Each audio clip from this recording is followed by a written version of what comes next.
station. This is Houston. Are you ready for the event? Station is ready. CNN Digital Studios, this is Mission Control Houston. Please call station for a voice check. Station, this is CNN Digital Studios. How do you hear me? 1. I hear you loud and clear. All right. Ready to speak? I'm ready. How are you today? I'm well. So what I'm going to do for you is we have a program called CNN iReport, and we took a bunch of user-submitted questions. And I'm either going to try and play them into this phone or just read them to you. And, okay. And the first thing I'd like to ask you to do is, could you just introduce yourself, tell me where you are and what you do? Sure. My name is Steve Swanson. I'm a NASA astronaut. Right now I'm living aboard the International Space Station, which is in orbit around the Earth, about 250 miles up. I'm in the U.S. laboratory at this moment, where we do a lot of the science up here. We also have a Japanese laboratory and a European laboratory, along with a Russian segment, so lots of science going on. That's pretty much my extent of my world right now. Great. The first question comes from a darling little 7-year-old girl, Sophia Bossy. And can I just ask that if I read the question to you, can you respond as if these people are asking you, please? I'll give it a try. Thank you. All right, so this is Sophia, and she says, "Hello, astronaut Swanson. My name is Sophia, and I'm from Michigan. What does it feel like when you blast off from Earth and go into outer space?" That's a good question, Sophia. One, it's a fun experience. It's kind of like a roller coaster ride in a way. In the beginning of the roller coaster ride, where you're going up that steep part, click, click, click, click, and it's a little tension builds. It's great, and then boom, you go. It's just a wonderful feeling. You can feel the acceleration of the engines just pushing you down into your seat as you take off. And the whole thing lasts about 8.5 minutes. And after 8.5 minutes, we're going 17,500 miles an hour, and we're up in the Earth's orbit, spinning around. Okay, thank you. The next one, another adorable little 5-year-old. His name is Brockton. And Brockton says, "Hi, Steve. My name is Brockton. How do you exercise in space? I wish I could go to space with you. Bye." Brockton, I wish you could come up here too. You'd love it up here. For exercise, we have 3 different types of equipment. We have a treadmill, we have an exercise bike, and we have a resistive exercise device, which is like lifting weights back on Earth. Since we can't actually lift weights here, things float, so it's tough to lift weights that way. So our engineers have come up with this new machine that makes it just like lifting weights. And so we spend about 2 hours every day working out to keep ourselves in shape, to make sure we don't have any muscle loss or any bone loss. It's very important for us when we get back so that we're healthy. Okay, let's keep answering that question. Is there any way that you can demonstrate the lack of gravity that you mentioned? Well, sure. One, the microphone will float here if I just let it go. And then I can do the same thing. I can do the...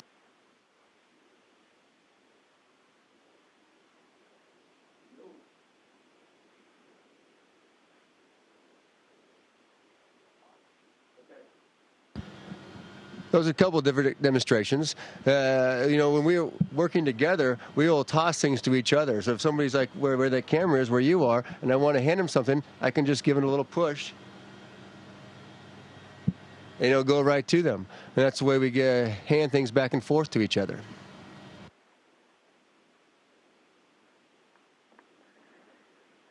Excellent. Thank you.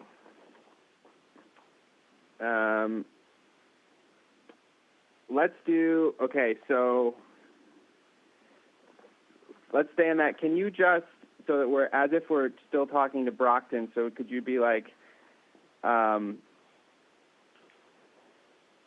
exercise is different here because we don't have any gravity. Let me show you how. And you don't need to demonstrate it again. Just say those words, and then I can edit all that together, please.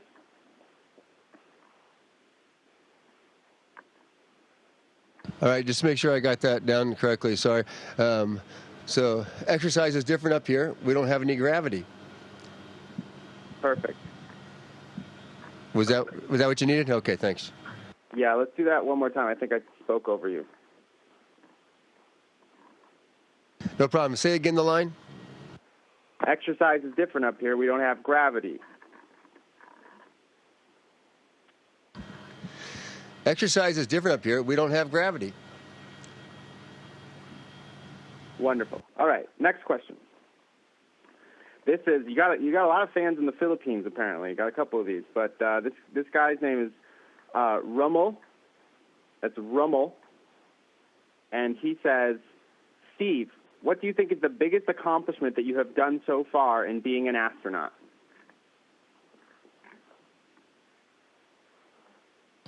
Rummel, that is a difficult question.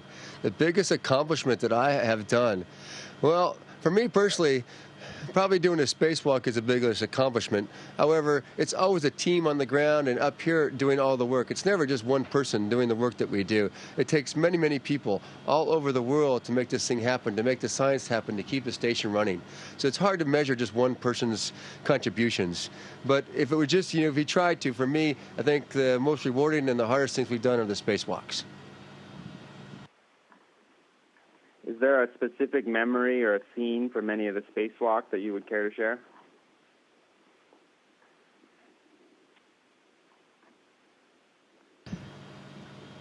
Let me try to come up with one. Yes. But the best part, I think, not the best part, one of the great parts of a spacewalk is just the view. As you're working out there outside the station, you have a whole visor with his open to what you can see outside, which is not like here where you have a window you're looking out. So the view that you have, you more feel like you're out in that environment. You're there, you're feeling it. And then the view you get of the whole Earth, all what you can see out there is just amazing. I mean, sometimes it just takes your breath away, and I have to stop the work I'm doing and just take it all in just to understand it all. Great, thank you. All right, here's another one from the Philippines. This is Joel. Joel. Hello, Steve. This is Joel from the Philippines, but studying in Rome. Many of us will never have your experience as an astronaut in space, and I'm sure after all these years of being an astronaut, you have so many images in space. If you were to share with us just one image, what would it be?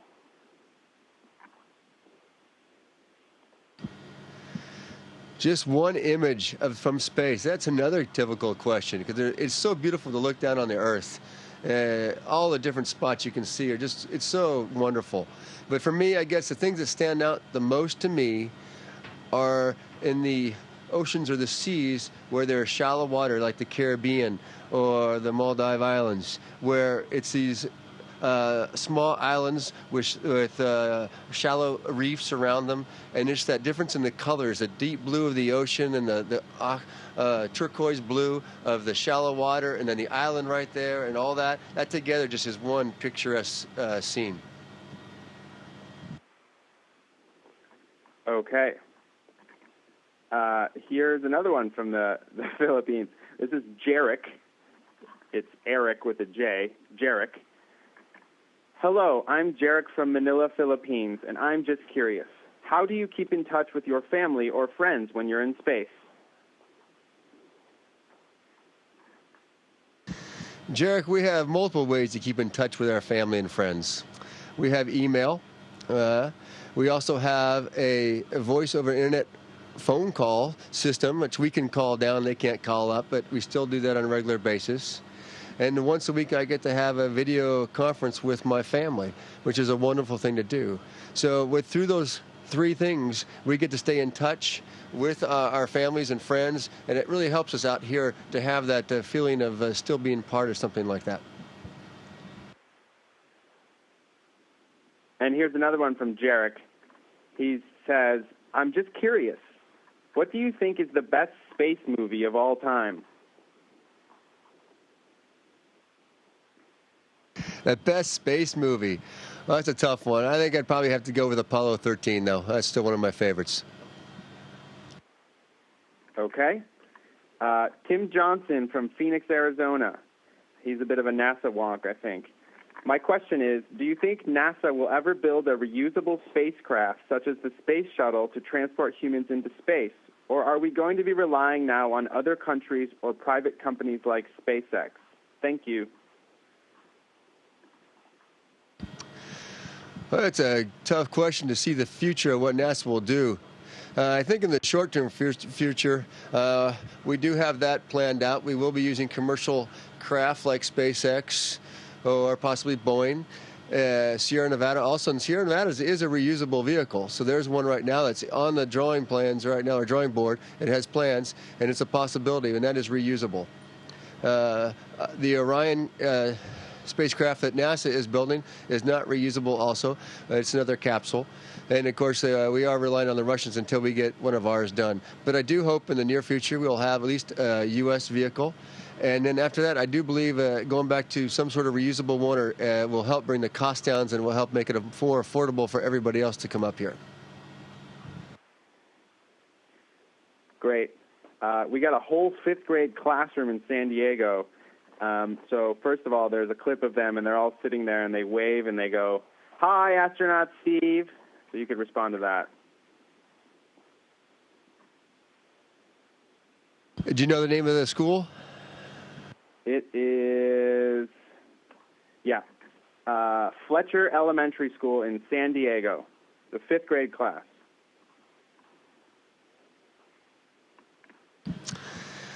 Hello, fifth grade class of Fletcher Elementary School in San Diego. How are you today? Great. And then one of the students, Alyssa, she says, I'm Alyssa Gomez, and I'm wondering, what do you do with your free time in space?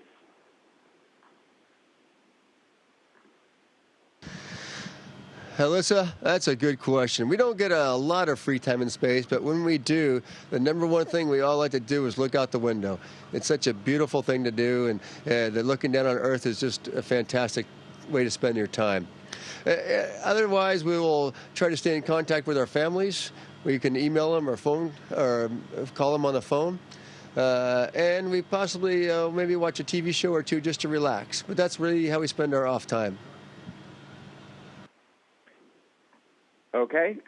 Here's another one from one of the students, Eric Davis. I'm Eric Davis, and are you scared to start your flight with all of the dangers?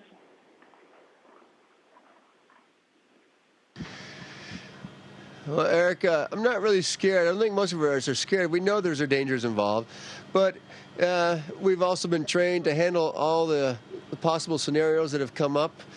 We think we're prepared for them.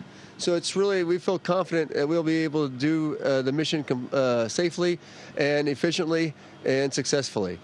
So I don't think the idea that we're maybe afraid, and maybe a little bit more tension like during launch or something like that.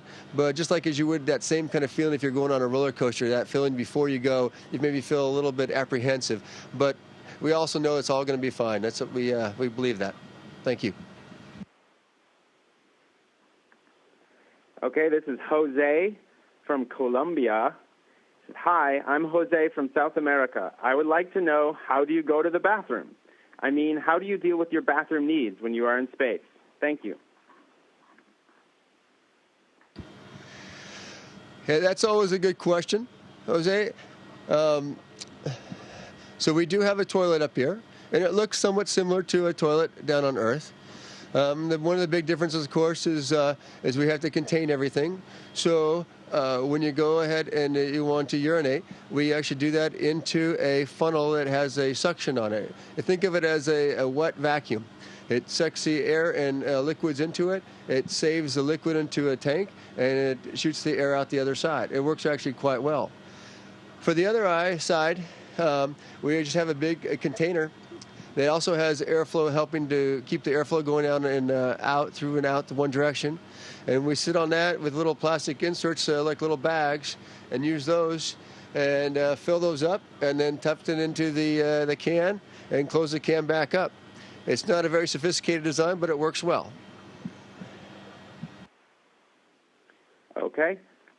This is Deborah from Houston, and she'd like to thank you for doing the interview. After watching the film Gravity that I absolutely loved, I thought it was amazing. I was wondering if it even equates to what it's like in space for you and your experiences.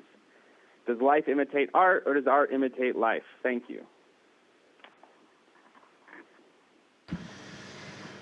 That's a good question with the movie Gravity. I think the best thing that Gravity did was the cinematography of that movie and how it showed what it's like to be in space, and the views that it showed was really close to what we have up here. So that was a fantastic analogy for what's going on up here. Of course, it was a movie, and the plot was just based off of fiction. So that's to be expected for a movie. It wasn't based off the fact of how it really operates up here, but that's okay. It was a great movie, and that cinematography was fantastic. Okay. Here's one from Indonesia. Hi, my name is Citra from Indonesia. My question is, what is another perk of being an astronaut other than the opportunity to live in outer space? Well, that's a good question. I think for me, the perks I like best when I'm not in space is when I'm back at home in Houston. We do train in T-38 jets, which I love to do, and also we get work out on company time, which I like to work out too. So those are, for me, are the biggest perks. Okay, great. Those were all the questions I had for you. Thank you. Do you mind just, kind of signing off and thanking everyone for their questions? Any words of wisdom you'd like to share with them as well? Any words of wisdom? I don't really have words of wisdom, but I can sign off, no problem. Thank you. Great. Thank you all for your questions. I really appreciate them. They were great questions. And this is Steve Swanson signing off from the International Space Station. Have a great day. Thank you, Steve. Thank you, Connor. Station, this is Houston ACR. That concludes the event. Thank you. Thank you, CNN Digital Studios. Thanks. Station, we are now resuming operational audio communications.